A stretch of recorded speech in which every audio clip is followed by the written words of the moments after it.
Happy Monday, everyone. This is Martha with Nature Niche. I'm here with my friend Chuck Martin. He is the senior horticulturalist and grounds manager at Whiting's Forest of Dow Gardens.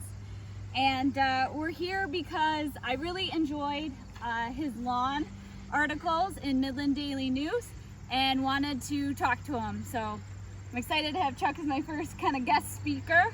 And so Chuck, I wanted to talk a little bit about kind of how lawns have evolved over time and kind of when they started and how our perspective on them has changed. Yeah. So, you know, people, because lawns are such a common place in our yards, that people think that lawns have been around forever, but, you know, they're relatively new. If you look back, you know, even 150 years ago, people didn't have lawns. You know, they were more important growing vegetables in their yard.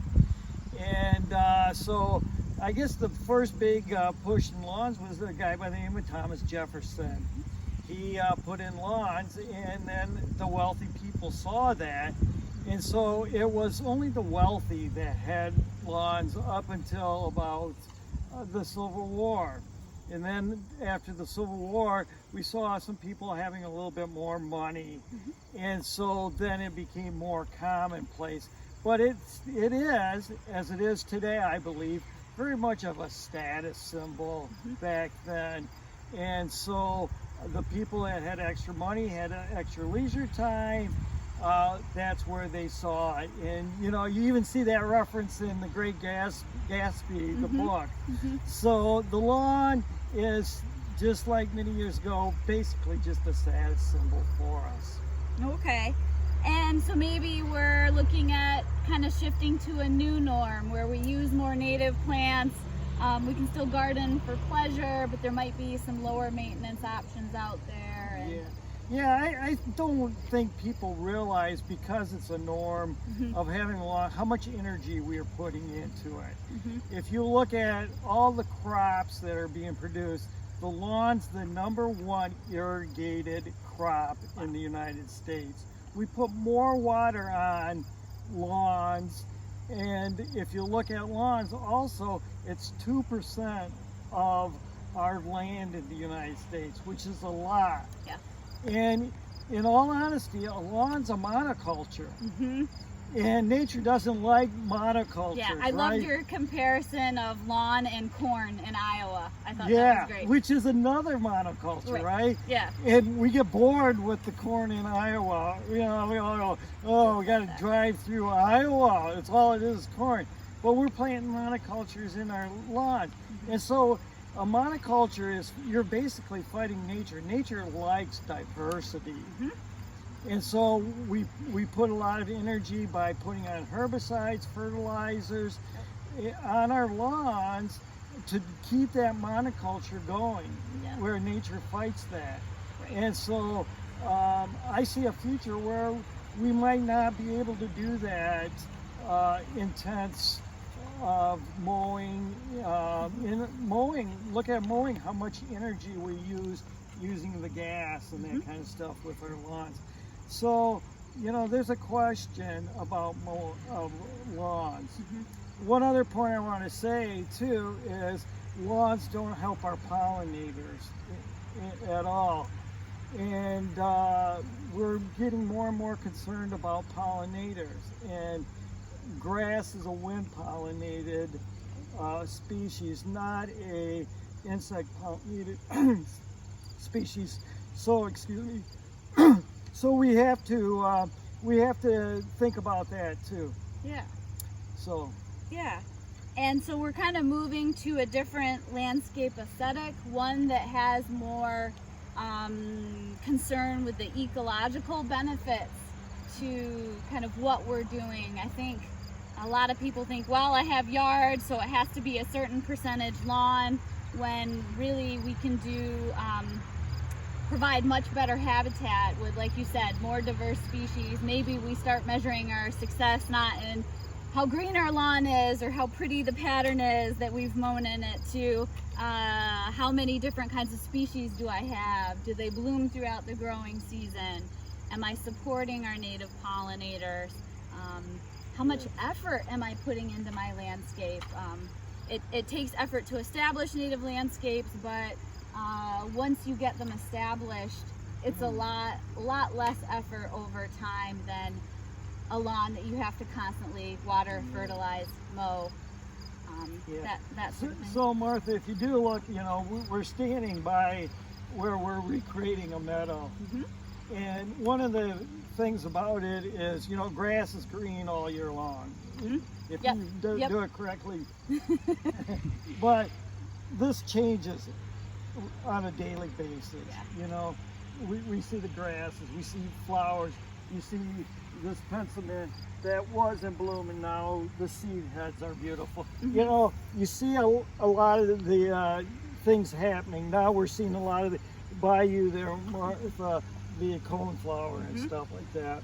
So the diversity, the changing of the seasons, you know, people have to appreciate that very much.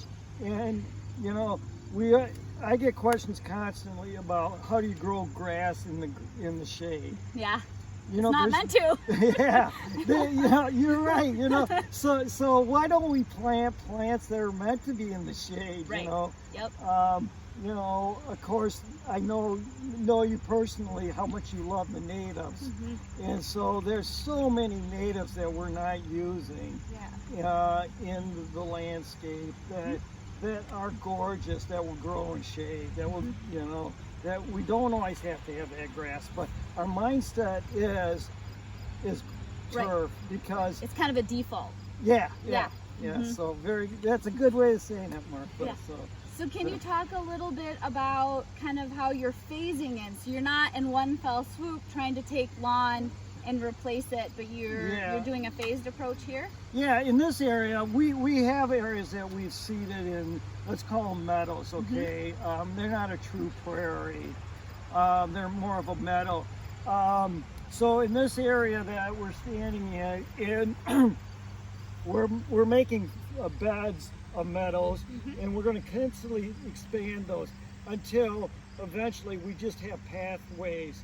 And you know, one of the things, Martha, if you look at it, we're right outside the play area for kids, and so it's our vision and our hope that these kids will come out of the play area and see and chase a butterfly through here, okay, and run through the paths of the meadow, and you know, really appreciate an interaction of the meadow with the children. And you know, already this meadow started 2 years ago, and already we're seeing finches fly in, and we're seeing butterflies. You know, I'm a plant person, but it's just an added thing. Maybe you see a butterfly once in a while. I know that we've been sitting here talking before the taping, and you're like watching the butterflies and stuff, you know, and so you're geeked out about that, but I'm more interested in the plants and in the beauty of those plants. No, we've had a monarch flying around. It's great to see things that used to be so common. They're rare now, but it's great to see a place like Whiting Forest doing this sort of transition and ecological diversity in their plantings to help support all that native wildlife. It really is true. Plant it and they will come. You provide them with that base food source, nectar, shelter in our native plants, and you really get that diverse wildlife. So, you know, on my end of it, Martha, I love talking about plants. And so people are always welcome to come, and I have a great staff of great horticulturists if anybody ever wants to come and talk about plants. But I know that you're excited about it, and you want to get those plants out into the world, and so I know Nature Niches.